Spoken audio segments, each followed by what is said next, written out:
À tous les martyrs de la Résistance et à tous ceux qui sont morts pour la France. À la mémoire de Jean Barrot, fusillé par les Allemands le 1er août 1944. À la mémoire de ceux qui ne sont jamais revenus. À la mémoire de Georges Dudac, fusillé par les Allemands. Les 4 œuvres musicales qui font l'objet de cette communication ont toutes été composées pendant ou à la fin de la Seconde Guerre mondiale.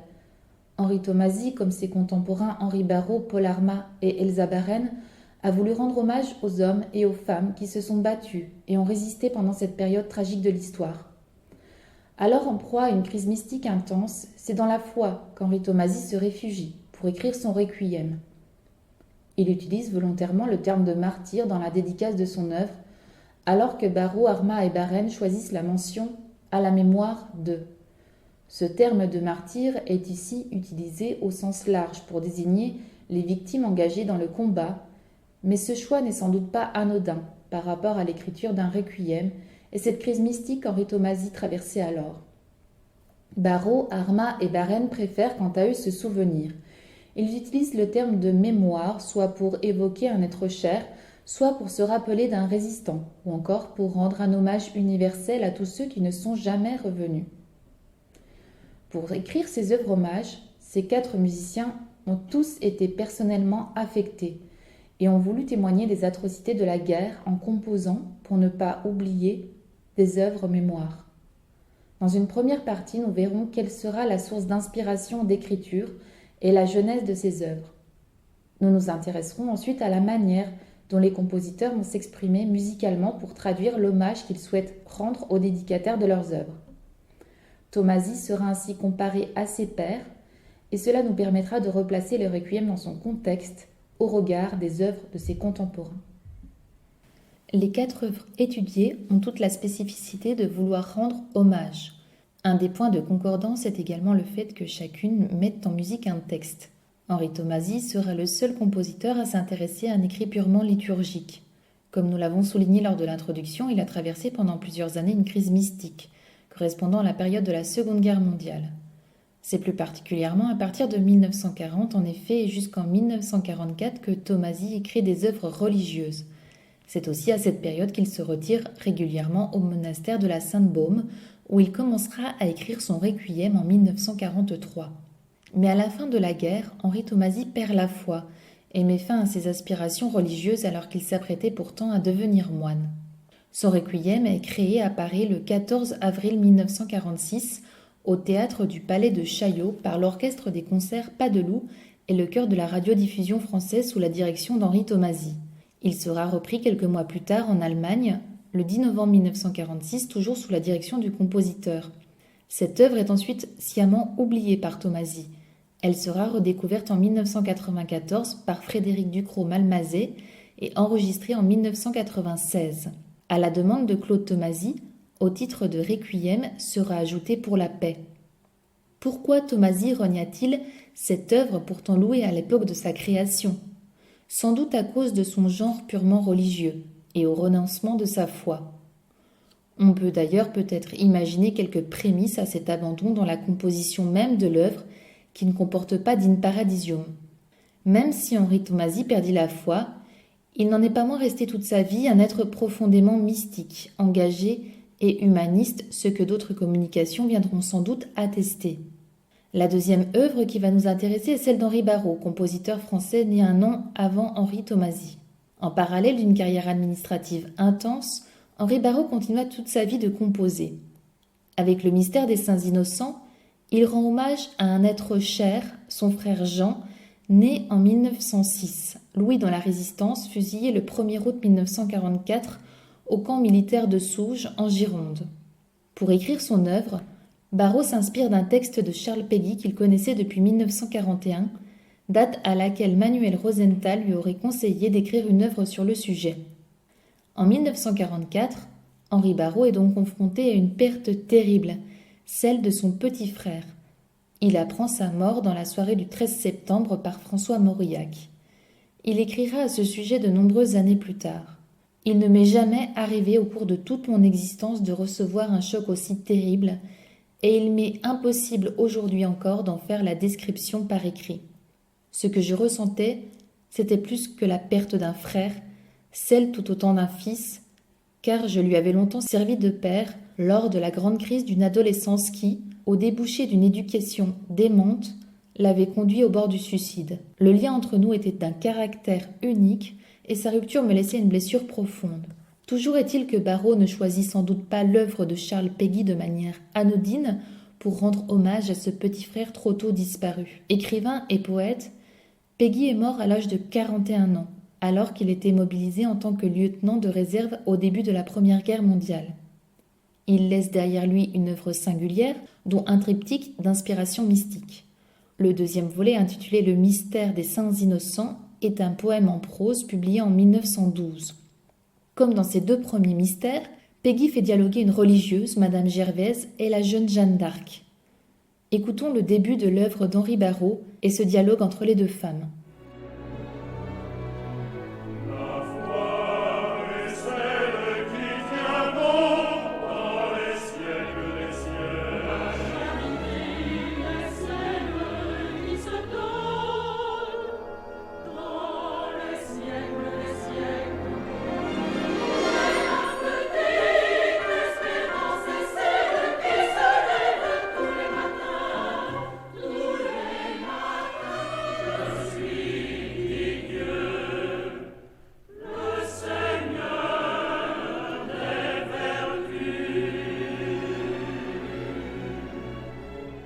Péguy dédiera son œuvre à ceux qui lui sont les plus chers au plus profond de son cœur. Avec cette dédicace, mais aussi avec ses références à l'enfance, à la nuit et aussi à l'espérance comme nous venons de l'entendre, on comprend comment une telle œuvre littéraire a pu inspirer Henri Barrow pour écrire sa musique. Les deux autres œuvres hommages de cette communication ont été composées par Elsa Baren et Paul Arma. Tous deux vont choisir des textes engagés.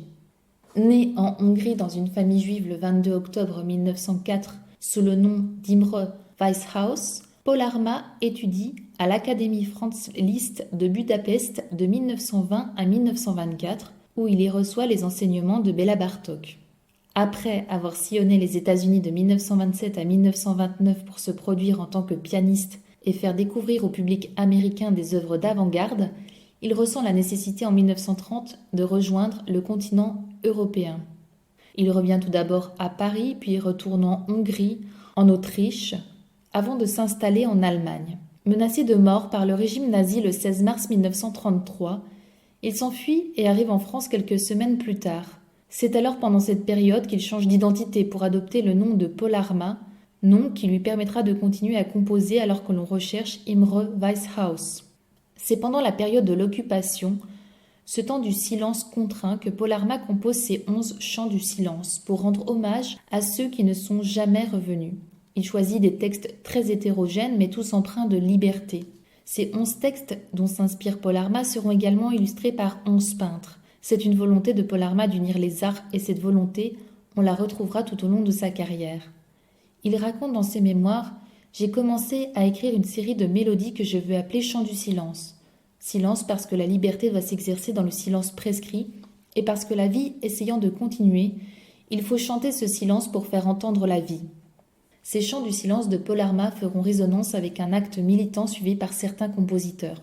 Pendant toute la période de l'occupation, plusieurs musiciens vont en effet décider de se mettre en retrait ou d'interrompre leur activité de compositeur. Ce sera notamment le cas d'Elsa Baren pour qui, sans avenir, la composition n'a plus de sens. Elsa Baren est née le 13 février 1910. Son père était violoncelliste solo de l'Opéra de Paris et sa mère pianiste amateur. Douée d'une très bonne oreille, elle rentre à l'âge de 9 ans au Conservatoire de Paris et c'est l'une des premières femmes à obtenir le Grand Prix de Rome en 1929. À son retour de la Villa Médicis, elle est d'abord engagée comme pianiste, puis chef de chant pour l'Orchestre national. À la déclaration de la guerre, les services de la radiodiffusion nationale sont déplacés à Rennes. Lorsqu'elle rentre à Paris en 1940, elle voit d'un côté des musiciens, je cite, « hitlérisés », qui sont déjà embarqués dans des projets idiots, et de l'autre ceux qui s'embarbouillent à écrire de la musique qu'ils ne pourront faire jouer nulle part. Elle prend alors la décision de ne plus composer jusqu'à ce que le mal soit jugulé. Elle va créer avec deux autres musiciens, Roger Desormières et Louis Duret, le Front national des musiciens en 1941. Elle mènera de nombreuses actions de résistance et sera obligée de rentrer en clandestinité à la fin de la guerre pour échapper aux soupçons qui règnent sur elle. C'est à ce moment-là, en 1944, qu'elle compose, sous le nom de Catherine Bonnat, À vie. Le poème éponyme de Paul Éluard, dont elle s'inspire, désigne les avis d'exécution placardés par les Allemands après chaque fusillade de résistants ou d'otages. La composition de Barrène est dédiée à Georges Dudac, la personne pour laquelle Elsa Barrène était chargée, à la constitution du Front national des musiciens, de rendre compte des activités du groupe et aussi de recevoir des instructions. Elle ne le rencontre qu'une seule fois puisqu'il est arrêté avec son ami Georges Politzer et fusillé au Mont-Valérien le 23 mai 1942. C'est la première composition d'Elsa Barrène après-guerre, la première où elle décide de s'exprimer à nouveau avec son art pour rendre hommage à ce résistant. Pour écrire ces œuvres hommages, nous avons pu constater que les 4 musiciens ne vont pas choisir des textes anodins, ni des genres qui seraient éloignés de l'expressivité qu'ils souhaitent donner à leur œuvre au moment où ils la composent. Tomasi choisit d'écrire un requiem, une messe pour les morts. Contrairement à ce que l'on pourrait imaginer pour ce genre musical, il compose une œuvre à la fois théâtrale et richement colorée. Ce qui est frappant au premier abord, c'est la présence des cuivres, qui vont interpréter un thème récurrent tout au long de l'œuvre. Tout d'abord, dès les premières mesures, puis au début du dies irae, et ensuite dans le libérame, un thème en fanfare, comme pour annoncer un événement.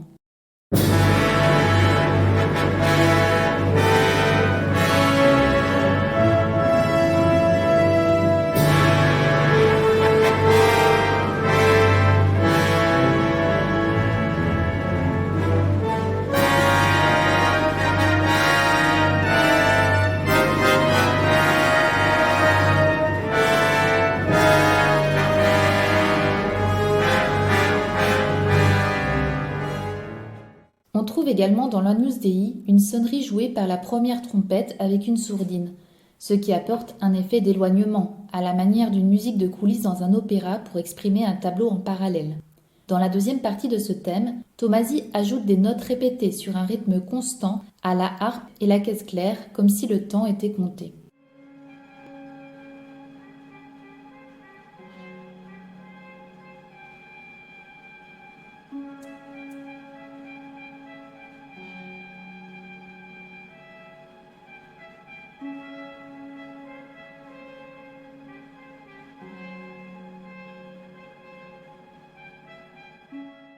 Tout au long de son œuvre, l'écriture de Tomasi apparaît très contrastée, tant dans l'orchestration, par exemple cette fanfare de cuivre seulement soutenue par les bassons, contrebassons et cordes graves, contraste avec la présence du chœur, souvent accompagné des cordes, ou par l'harmonie légère ainsi que les 2 harpes. Il fait également alterner les différentes parties de son requiem en suivant ce principe de contraste. Cela apporte l'impression d'un orchestre qui n'est pas monumental dans le sens où il n'est qu'à de rares exceptions utilisé dans son intégralité, sauf pour les passages évoquant notamment la colère de Dieu. Il s'attache en réalité beaucoup au texte, et même si ce requiem a été dédicacé à tous les martyrs de la résistance et à tous ceux qui sont morts pour la France, il termine sur un libérame. « Délivre-moi, Seigneur, de la mort éternelle, en ce jour redoutable, comme une sorte de délivrance personnelle tant attendue pour un homme alors en plein cheminement. » Pour rendre hommage à son frère résistant fusillé par les Allemands, Barrault décide d'écrire un oratorio. L'orchestre utilisé par Barrault est proche de celui de Tomasi. La seule différence majeure réside dans l'adjonction d'un chœur d'enfant. Il utilise ce chœur à 2 reprises, dans la 3e partie pour un dialogue entre le soliste et les enfants, et à la toute fin de l'œuvre soutenu par le Célestat, dans une évocation assez angélique des saints innocents morts en martyrs.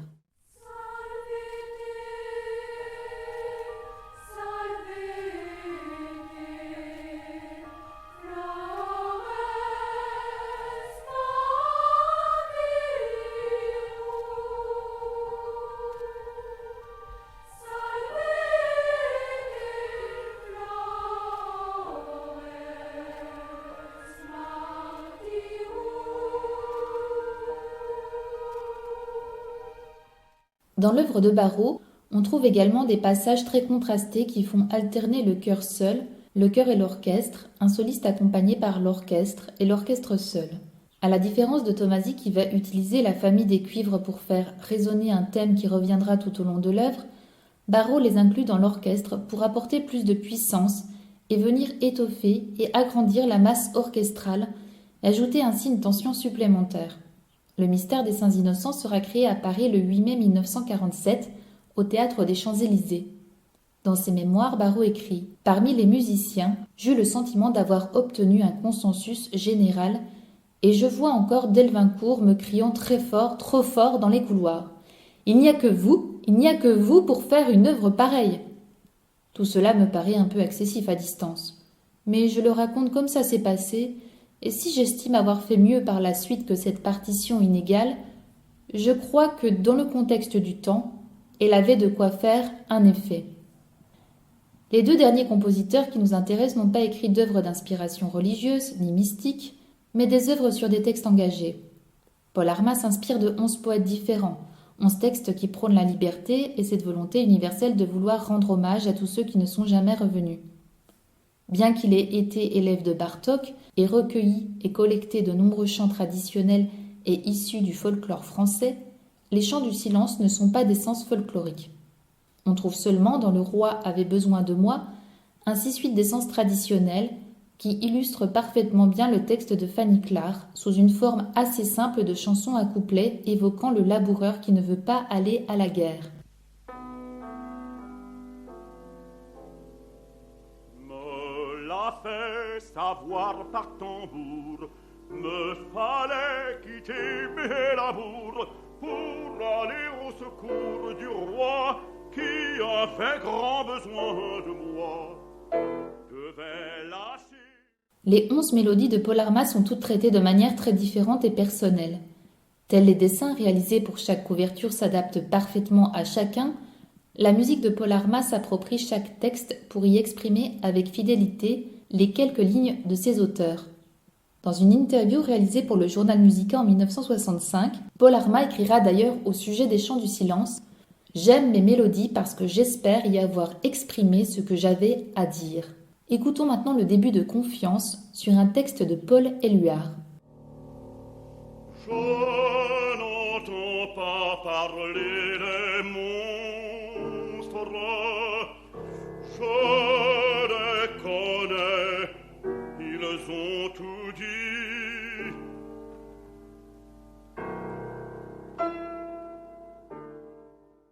Comme nous pouvons le constater sur ce courrier envoyé à Paul Armas en 1945, le poète choisit lui-même les 5 vers qu'il souhaite voir mis en musique, ces 5 vers issus du poème intitulé Bientôt du recueil sur les pentes inférieures, que Poulenc d'ailleurs mettra intégralement en musique en 1943 dans Figures humaines. La mélodie de Paul Armas se nomme Confiance. Sans doute cette confiance que Paul Éluard évoque, cette confiance que le poète a dans les résistants, les beaux visages, les bons visages, qui sont sûrs de ruiner leurs maîtres, les monstres, sous-entendu les nazis. En plus d'Armas, de Poulenc, mais aussi de Claude Arieu ou de Georges Auric, Paul Éluard, ce poète de la Résistance, va être également source d'inspiration pour la compositrice Elsa Baren. En 1944, elle compose à vie, pour chœur mixte et piano ou orchestre. C'est une œuvre très courte, qui dure 3 minutes 30. En voici le début dans une interprétation par un chœur d'hommes accompagné au piano.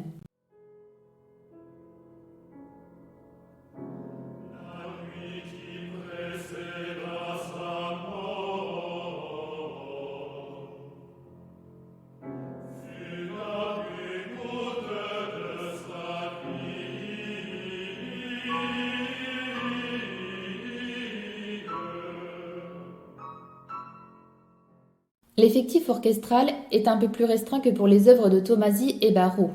Les bois sont par 2, il n'y a qu'une seule harpe et pas de tuba.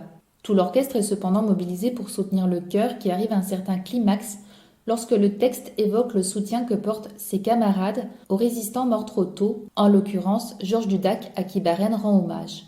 Même si l'interprétation est ici réalisée par un chœur d'hommes, on voit à la fin de la partition qu'elle est écrite pour un chœur mixte.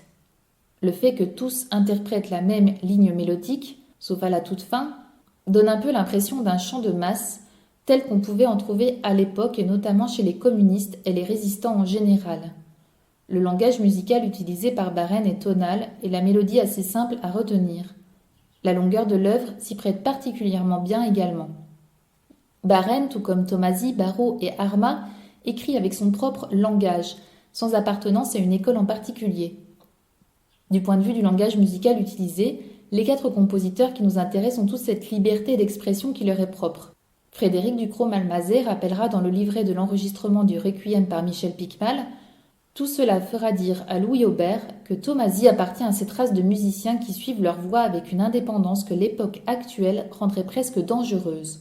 L'auteur cherchant non pas à faire discuter un style, mais avant tout à traduire ce qu'il sent, ce qu'il pense, ce qui se présente à lui.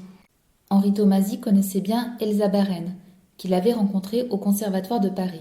Ils ont sans doute concouru la même année ou pendant plusieurs années pour le Grand Prix de Rome, comme en témoigne cette photo prise à Fontainebleau. Il connaissait également très bien Henri Barrault. Dès 1932, ils appartiennent tous deux à la Société Triton. Thomasy dirigera également souvent l'Orchestre national sur invitation de Barrault, et la radio assurera également après la Libération la création de plusieurs œuvres de Thomasy. Comme sa correspondance l'atteste, Henri Barrault n'a jamais tutoyé personne, à l'exception d'Henri Thomasy, dont une unique lettre l'atteste. Paul Armat connaissait Barrault, à qui il écrit régulièrement, notamment pour des commandes d'œuvres, mais rien n'atteste que Thomasy et Armat se soient côtoyés un jour. Paul Armat est un compositeur atypique et inclassable. Tout comme Thomasy et Barrault, il n'appartient à aucune école et prône un langage musical personnel évoluant tout au long de sa carrière. En cela, les quatre compositeurs se rejoignent, ainsi que cette volonté, après la Seconde Guerre mondiale, de vouloir rendre hommage à ces résistants et ces hommes trop tôt disparus. Je remercie Robin Armat, Claude Thomasy, Nicolas Kruger et Daniel Barrault pour les documents qui m'ont aidé à préparer cette communication, et je vous remercie de votre attention.